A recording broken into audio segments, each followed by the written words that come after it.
ঢাকার যানজট থেকে নগরবাসীকে স্বস্তি দিতে 2011 সালে একনেকে পাশ হয় ঢাকা এলিভেটেড এক্সপ্রেসওয়ে প্রকল্পটি। এককভাবে কাজ পায় থাইল্যান্ডের ইতালিয়ান থাই কোম্পানি। তবে প্রয়োজনীয় অর্থ জোগাড় করতে না পারায় 8 বছরেও কাজ শুরু করা যায়নি। 2019 সালে দুই চীনা কোম্পানি শ্যাংডং ও সিনোহাইড্রো 49% শেয়ার কেনার পর অর্থায়ন শুরু করে চীনের এক্সিম ব্যাংক।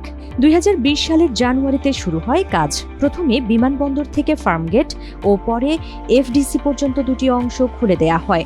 অক্টোবরে খুলবে আরও দুটি র্যাম্প।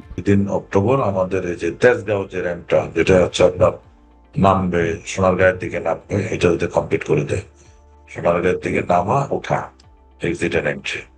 আমরা প্রেশার দিচ্ছি যে আমাদের যে কমলাপুরের যেটা, সেটাও দ্রুত গতিতে করে ডিসেম্বর মধ্যে শুরু করা। বাট এই দুইটা আমাদের প্রাইম কনসার্ন। 2023 সালের শেষের দিকে ব্যাংক ঋণের সুদ পরিশোধ নিয়ে 3 ঠিকাদারের মধ্যে দেখা দেয় জটিলতা। এতে অর্থায়ন বন্ধ করে দেয় এক্সিম ব্যাংক। পরে যা বাংলাদেশ ও সিঙ্গাপুরের আদালত পর্যন্ত গড়ায়। 1.5 বছর বন্ধ থাকার পর 2025 সালের জুলাইয়ে আবারও শুরু হয় কাজ। সম্প্রতি চীনের আরও দুটি স্থানীয় ব্যাংক অর্থায়নে যুক্ত হওয়ায় কেটেছে আর্থিক জটিলতা। চাইনিজ দুটো ব্যাংকের প্রতিনিধিরা আসছিলেন, ঢাকা এলিভেটেড র্যাম্পের সাহেব সহ। একটা হচ্ছে ফ্যাং, কঠিন নাম, একটা বাও, দুটো লোকাল ব্যাংক। তারা বড় ব্যাংক, দে উইল কাম।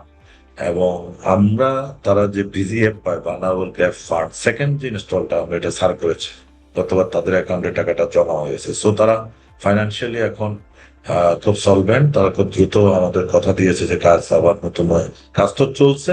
তাদের একটু ফাইন্যান্সিয়াল ক্রাইসিস ছিল, সেটা ওভারকাম করেছে। আজকে তারা ভিজিট করে দে আর হ্যাপি।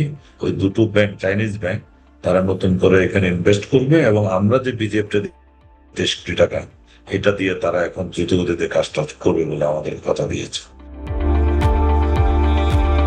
সরেজমিন ঘুরে দেখা গেছে মালিবাগ থেকে কমলাপুর পর্যন্ত অনেক অংশে বসে গেছে পাইল, এখন বসছে ক্যাব।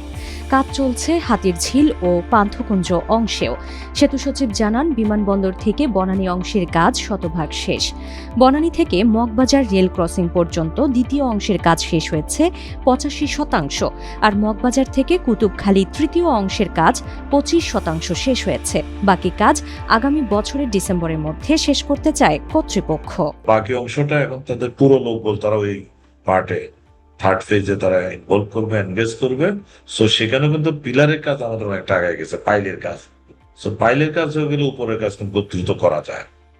আমরা আশা করছি যে ডিসেম্বর 27-এর মধ্যে আমাদের পক্ষে হয়তো ঢাকা ওয়ানের সাথে আমরা কানেক্টিভিটি এস্টাবলিশ করতে পারবো।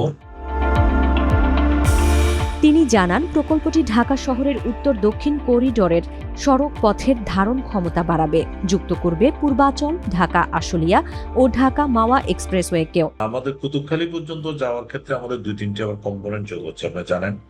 এন্ড 8-এর সাথে কিন্তু আমাদের কানেকশন নাই, কিন্তু আমি স্টাডি করছি এটা। ঢাকা আমাদের মহাখালী বাস স্ট্যান্ডের সাথে কোনো কানেক্টিভিটি করা যায় কিনা, এটাও আমাদের একটা স্টাডি আছে। হাতিরঝিল এলাকা দিয়ে নেমে গাড়ি নামতে পারে কিনা, এটা একটা স্টাডি আছে। তো এই 3টা স্টাডি চলমান আছে। এটা আসলে পরে ওই 3টা কম্পোনেন্টের ক্ষেত্রে সিদ্ধান্ত হয়। বাট আমাদের 28-এ আমাদের টার্গেট।